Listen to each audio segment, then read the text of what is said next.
Halo teman, selamat datang di channel yang satu ini. Hehehe, Eits, channel ini adalah berisi cerita tentang alur Donghua yang keren. Penasaran? Yuk segera langsung markideng, mari kita dengar. Tapi sebelum itu, jangan lupa like dan subscribe-nya ya. Battle Through to Heaven.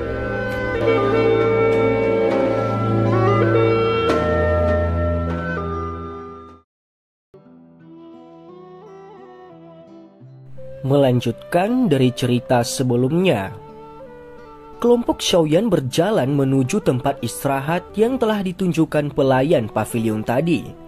Area istirahat ini mempertahankan lingkungan yang tenang. Gugus hijau yang subur di sekitar gedung dan halaman menambah aroma menyegarkan yang menyegarkan ke udara. Area yang tenang ini menyebabkan kelompok Xiaoyan merasa sangat puas. Daerah tempat tinggal yang besar dibagi menjadi kategori langit, tanah, dan manusia. Ruang kategori manusia adalah untuk para ahli atau faksi yang memiliki reputasi kecil dalam wilayah sudut hitam. Yang menempati tempat itu berada pada kelas doang. Ruang kategori bumi adalah untuk mereka yang telah mencapai kelas Douhuang dan beberapa faksi yang memiliki reputasi yang sangat baik dalam wilayah sudut hitam. Ruang kategori langit adalah yang paling mewah dari semuanya. Mereka yang bisa masuk ke area itu semuanya tanpa terkecuali adalah ahli terkenal di wilayah sudut hitam dan beberapa faksi yang tingkat atas yang sebanding dengan sekte Kaisar Hitam. Hanya ada beberapa orang yang dapat dihitung yang memenuhi dua persyaratan ini di wilayah sudut hitam. Kelompok Xiaoyan mengambil beberapa giliran di dalam area tempat tinggal yang sangat besar itu sebelum tiba di area kelas bumi. Mereka mencari nomor kamar mereka sesaat sebelum menemukan tempat tinggal mereka itu. Mereka membuka pintu. Mereka menemukan tempat ini tidak hanya memiliki ruang tamu, tetapi juga terdapat beberapa ruang di sampingnya. Bahkan ada sebuah ruangan yang khusus dimaksudkan untuk digunakan untuk ruang pelatihan. Lihat area sekeliling, ini dapat dianggap sebagai tempat istirahat sementara kita selama jangka waktu ini. Xiaoyan tersenyum pada dokter peri kecil dan memimpin untuk masuk ke kamar itu. Setelah itu dia secara acak menemukan tempat duduk di ruang tamu. Tatapan dokter peri kecil menyapu seluruh tempat itu. Setelah itu dia berjalan ke tengah ruang tamu di depan tatapan bingung Xiaoyan dan Xian. Dia mengeluarkan bunga biru dari cincin penyimpanannya, lalu memasukkannya ke dalam vas bunga. Setelah melakukan semua ini, dia mengeluarkan dua pil dari cincin penyimpanannya dan menyerahkan satu untuk Xiaoyan dan satu untuk Xian. Dia dengan lembut berkata, "Ini adalah bunga menelan jiwa. Bau yang dipancarkan ini menyebabkan seseorang menjadi pingsan. Kamu tidak akan terpengaruh olehnya jika kamu mengonsumsi ini. Sebaiknya berhati-hati saat bepergian keluar," ucap dokter peri kecil. Xiaoyan mengamati bunga biru itu yang sangat indah.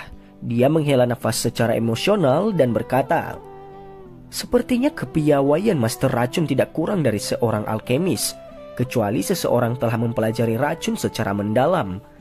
Siapa yang tahu bunga yang tidak mencolok yang ditampilkan di tempat ini akan memiliki efek seperti itu," ucap Xiaoyan.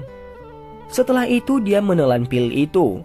Lalu dia melihat Xian yang tidak terlalu bersemangat dan hanya menggelengkan kepalanya. "Apakah kamu masih peduli tentang masalah itu?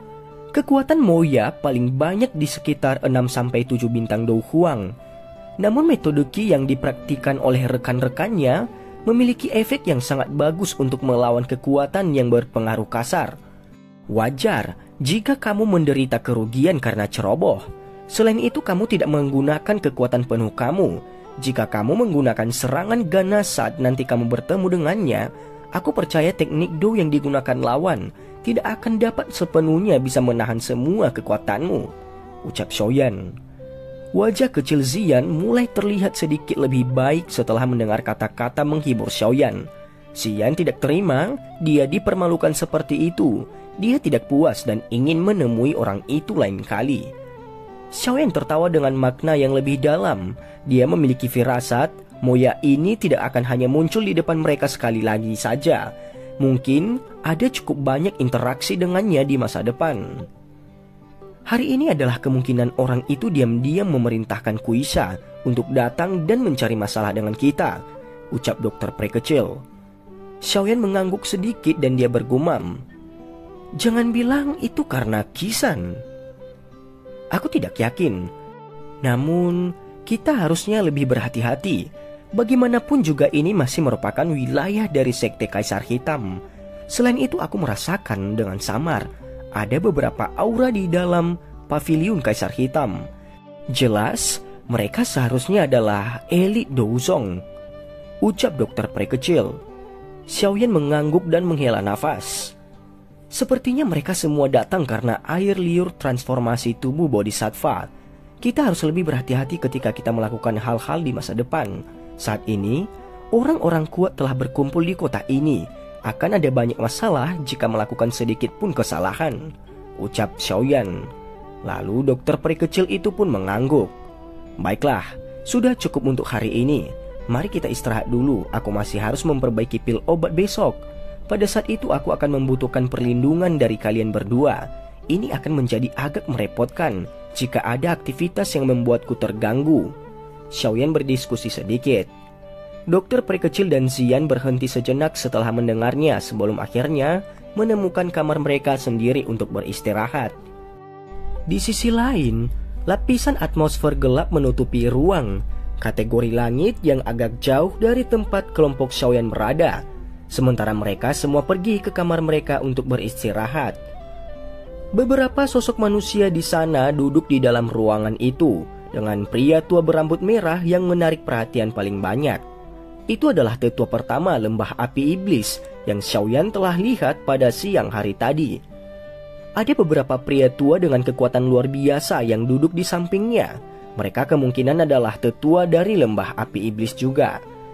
Beberapa orang ini memiliki posisi yang sangat tinggi. Selain tetua pertama yang duduk di kursi, orang-orang yang tersisa berdiri dengan tangan di belakang punggung mereka saat ini. Sosok manusia yang terbungkus cukup abu-abu juga diam-diam duduk di depan mereka. Tuan, menurut apa yang aku tahu, kota Kekaisaran Hitam telah menarik cukup banyak faksi tua yang sudah ada di wilayah Sudut Hitam. Selain itu, orang-orang yang memimpin kelompok mereka di atas adalah semua ahli yang terkenal di wilayah Sudut Hitam. Sepertinya mereka juga tertarik untuk memiliki air liur transformasi tubuh Bodhisattva bagaimanapun juga. Tetua pertama berambut merah Fang Yan merajut alisnya dan berbicara dengan suara yang agak hormat kepada orang berjubah abu-abu di depannya. Ketua telah mengatakan kita harus mendapatkan itu dengan segala cara. Oleh karena itu kami akan membunuh siapa saja yang menghalangi kita. Tatapan padat perlahan-lahan melesat dari kegelapan di bawah jubah abu-abu.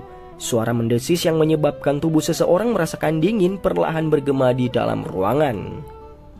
Tuan, kamu dapat yakin lembah api iblis kita telah mengirim hampir semua elit untuk barang ini. Selain kelompok tetua keempat yang masih belum tiba, sisanya telah diatur dengan tepat. Fang Yan berbicara dengan suara yang dalam. Namun, Tuan, aku telah mendengar Gerbang Xiao dan Akademi Jianan telah mengirim pakar selama waktu ini. Kedua faksi itu adalah musuh lembah api iblis kita. Jika memungkinkan, kami mungkin perlu meminta Tuan untuk bertindak dan menangkap semuanya. Fang Yan ragu sejenak sebelum berbicara perlahan. Gerbang Xiao, Akademi Jianan ya? Tawa rendah yang menyebabkan rambut seseorang berdiri tegak tiba-tiba ditularkan dari bawah jubah abu-abu ketika dia mendengar dua nama ini. Sesaat kemudian itu berubah menjadi tawa yang serak. Tenang, tidak ada yang akan bisa lolos, ucap sosok berjubah abu-abu itu. Fang Yan tersenyum ketika mendengar ini. Dia segera mengerutkan kening dan berkata, sepertinya daya tarik dari air liur transformasi tubuh Bodhisattva memang sangat hebat. Namun aku tidak mengerti mengapa Sekte Kaisar Hitam akan mengambil harta semacam ini untuk dijual. Jika benda ini terkait dengan hati Bodhisattva, mengapa mereka tidak mengambilnya sendiri? Ucap Fang Yan. Bukannya mereka tidak pernah berpikir untuk mencarinya sendiri, mereka tidak memiliki kemampuan itu.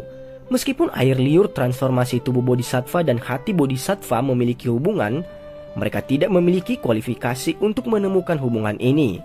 Pada saat seperti itu mereka mungkin dapat menukarkan sesuatu yang lebih berguna dan membawanya keluar untuk dilelang. Selain itu, siapa yang tahu apakah orang-orang itu memiliki rencana lain? Orang berjubah abu-abu itu menjawab dengan dingin dan sambil tertawa. Fang Yan mengangguk setelah mendengar ini. Dia tertawa. Tuan benar-benar berpengalaman. Hahaha. Aku bertanya-tanya, apakah hati bodhisattva benar-benar terkait dengan seorang elit douseng? Ucap Fang Yan. Ada beberapa hal yang sebaiknya tetap diabaikan. Jika mengetahui lebih banyak, maka itu akan semakin berbahaya. Sosok jubah abu-abu bergerak sedikit seperti benang aura, ilusi yang didampingi oleh suara sedingin es yang melayang keluar. Keringat dingin mulai merembes keluar dari dahi Fang Yan ketika dia mendengar ini. Dia buru-buru mengangguk dan dia merasa agak takut pada orang yang temperamental ini di dalam hatinya. Karena ini masalahnya, aku tidak akan mengganggu Tuan.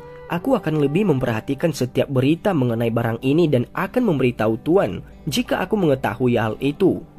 Fang Yan berdiri dan berbicara dengan hormat kepada orang berjubah abu-abu itu. Baiklah, kamu juga harus pergi dan menyelidiki ahli yang datang. Jangan terlalu memperhatikan elit Dou Huang. Mereka setan tua Douzong adalah yang paling merepotkan. Aku pikir mereka tidak yakin tentang apakah air liur transformasi tubuh bodhisattva yang dikabarkan ini. Tetapi hanya kata douseng inilah yang cukup untuk membuat mereka keluar dari retretnya. Orang berjubah abu-abu itu perlahan berbicara. Ya, jawab Fang Yan.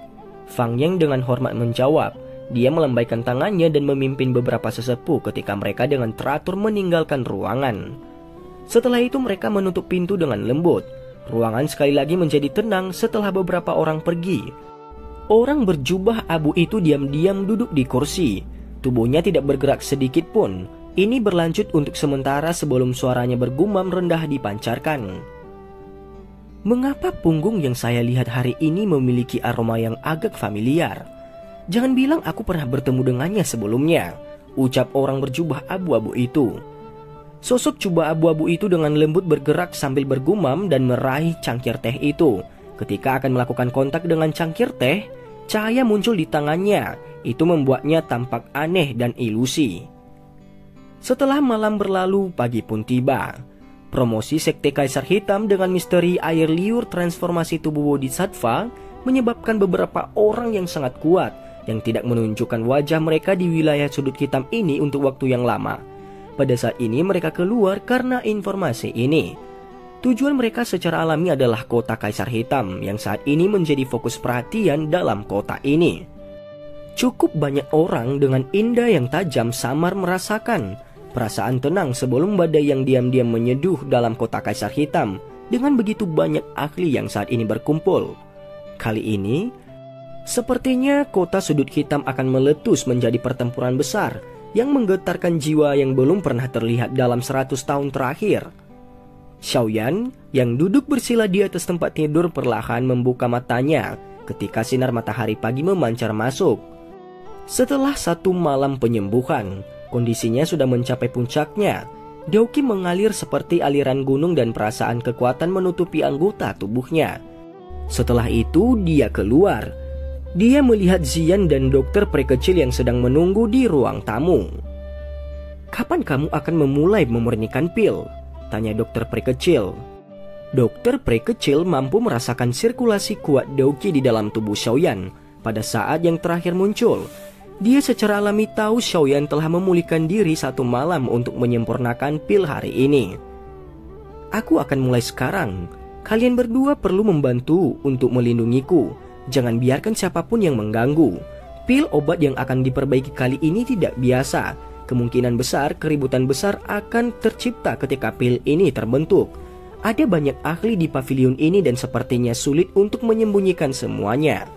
Xiaoyan berbicara dengan ekspresi yang agak serius. Xiaoyan siap-siap setelah memerintahkan Ziyan dan dokter peri kecil. Dia baru saja akan memasuki ruangan ketika suara ketukan muncul dari pintu. Kelompok Xiaoyan terkejut ketika mereka mendengar ketukan. Mereka tidak akrab dengan orang-orang di sini. Siapa yang akan datang dan menemui mereka saat ini? Xiaoyan perlahan berjalan ke depan sambil membawa beberapa keraguan. Dia perlahan membuka pintu, hanya untuk melihat orang berpakaian putih berdiri dengan angkuh di pintu masuk. Itu adalah pemimpin sekte junior dari sekte Kaisar Hitam, Moya. Senyum melonjak ke wajah Moya ketika dia melihat Xiaoyan membuka pintu. Dia segera menangkupkan tangannya ke arah Xiaoyan dengan sopan dan berkata, "Tuan Yan Xiao, aku benar-benar minta maaf atas campur tangan saya kemarin. Untuk membalas rasa penyesalanku, aku berencana untuk mengajak kalian untuk keliling kota. Kamu tinggal memberitahuku jika ada tempat yang ingin kamu kunjungi," ucap Moya. Ekspresi aneh segera muncul di wajah Xiaoyan ketika dia mendengar ini. Orang ini memang memiliki beberapa perasaan pada dokter peri kecil. Dia mungkin mengatakan dia memimpin mereka bertiga untuk berjalan-jalan, tetapi niat sebenarnya tidak bisa lolos dari pemahaman Xiaoyan. "Maaf, hari ini..." Xiaoyan menggilingkan kepalanya sedikit. Dia baru saja akan menyuarakan penolakannya ketika sosok kecil yang cantik tiba-tiba bergegas keluar dari belakangnya. Segera, kepalan kecil yang membawa ledakan sonik menusuk telinga dengan kejam menghantam ke arah Moya. Orang yang tiba-tiba berlari keluar secara alami adalah Ziyan. Namun, Xiaoyan tidak menghentikannya ketika dia melihat ini.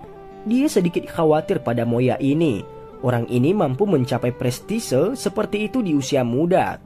Sangat mungkin keterampilannya tidak lemah dan itu baik untuk memungkinkan Ziyan untuk maju dan menguji keterampilannya.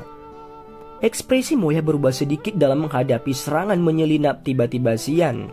Tidak ada seorang pun di kelas Do Huang yang akan berani secara acak dengan sedikit kekuatan yang semenakutkan Ziyan. Dia segera mengambil satu langkah mundur dan meringkuk lengannya. Keterampilan aneh yang mirip dengan kemarin lagi ditampilkan olehnya.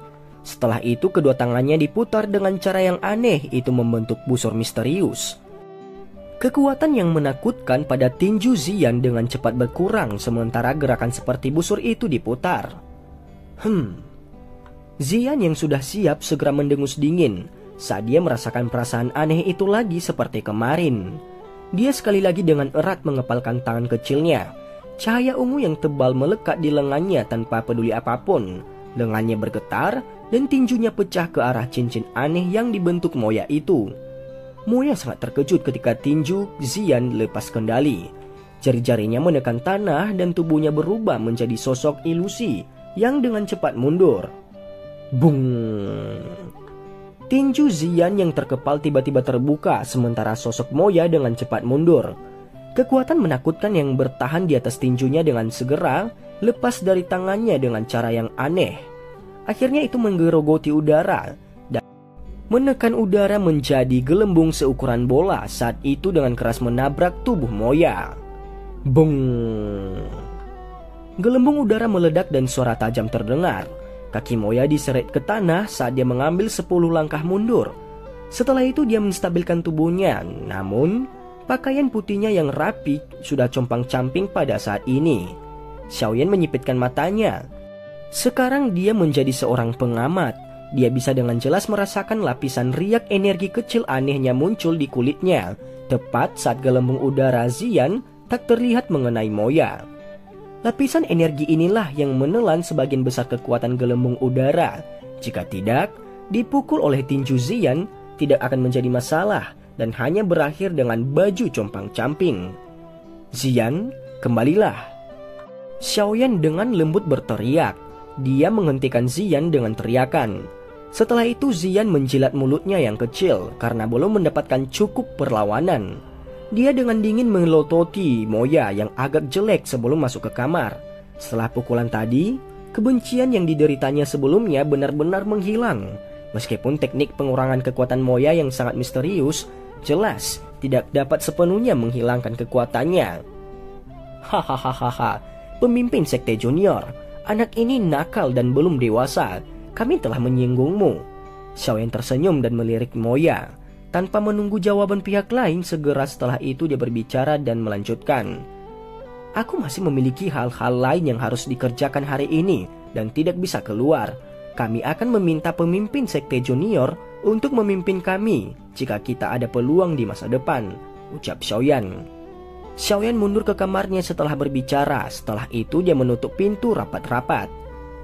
Ekspresi Moya terlihat jelek saat dia menatap pintu yang tertutup rapat itu. Dia tidak berharap dia akan dipukuli hari ini. Tidak hanya dia gagal menemui dokter peri kecil, tapi dia berubah menjadi keadaan yang menyedihkan oleh gadis kecil dengan kekuatan kasar itu.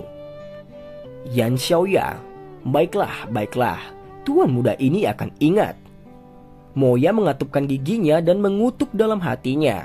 Dia dengan kasar mengayunkan lengan bajunya, dia melambaikan tubuhnya dan pergi dengan ekspresi yang gelap dan serius. Di dalam ruangan, Xiaoyan mengingat wajah hijau Moya dan tanpa sadar tersenyum sedikit. Dia tidak pernah memiliki kesan yang baik dengan orang ini. Dengan menggunakan tangan Xian untuk memberinya pelajaran hari ini, dia bisa dianggap telah melampiaskan amarahnya. Semoga orang ini tidak akan datang dan menemukan masalah lagi. Jika tidak, semuanya akan selesai. Kalian berdua harus tetap di kamar hari ini dan mengabaikan siapapun. Tidak perlu berbelas kasihan jika benar-benar ada seseorang yang mendobrak pintu untuk masuk. Xiaoyan dengan lembut menghembuskan nafas dan berbicara dengan suara yang dalam. Tenang, tidak akan ada orang yang akan mengganggumu. Dokter peri kecil tersenyum samar ketika dia menjawab. Xiaoyan samar-samar mengangguk. Dia sekali lagi mengatakan kepada mereka beberapa hal lagi sebelum berbalik dan memasuki ruang rahasia. Setelah itu pintu berat itu ditutup dengan suara retak. Ini membawa gelombang debu saat itu secara perlahan tertutup. Dokter peri kecil menoleh setelah melihat Xiaoyan memasuki ruang rahasia. Dia menatap Xian yang diam-diam tertawa dengan tangannya menutupi mulut kecilnya. Saat dia dengan sedikit tersenyum, dia berkata dengan lembut, "Apakah kamu sudah menggunakan hal yang aku berikan kepadamu?" tanya dokter peri kecil. "Ya, aku menggunakan kekuatan tersembunyi untuk mengirimkan benda itu ke tubuhnya ketika kami saling bertukar pukulan sebelumnya." Xian tertawa sambil menjawab, "Itu bagus. Semuanya akan baik-baik saja jika orang ini bijaksana. Jika dia benar-benar menggunakan beberapa taktik, aku akan membiarkan dia mengalami nasib yang lebih buruk daripada kematian." Dokter peri kecil sedikit tersenyum. Suaranya lembut tetapi itu mengandung rasa dingin. Xiaoyan duduk bersila di atas tempat tidur batu di dalam ruang rahasia. Ada sedikit 10 lebih kotak giok yang ada di depannya. Bahan-bahan obat ini ditemukan oleh kelompok Xiaoyan di hutan pegunungan selama setengah tahun perjalanan mereka ke kota Kaisar Hitam. Itu sangat langka dan tidak lebih rendah dari obat yang ada di rumah 1000 obat. Pada saat ini Xiaoyan akan memurnikan pil bernama Zong Breaking Pill. Pil obat jenis ini dapat dianggap sebagai kelas atas di antara pil obat tingkat 6. Efeknya dapat menyebabkan banyak ahli di puncak kelas Do Huang menginginkannya. Pil obat ini tidak memiliki efek meningkatkan kekuatan seseorang. Namun, itu dapat memungkinkan seseorang ahli di puncak kelas Do Huang memiliki tingkat keberhasilan 10% lebih besar ketika dia maju ke kelas Douzong. Selain itu dijamin orang yang memakannya akan mampu menstabilkan kekuatannya sebelum dia mencoba menerobos ke kelas Douzong. Bahkan jika itu usaha gagal, tidak akan ada situasi di mana levelnya menurun.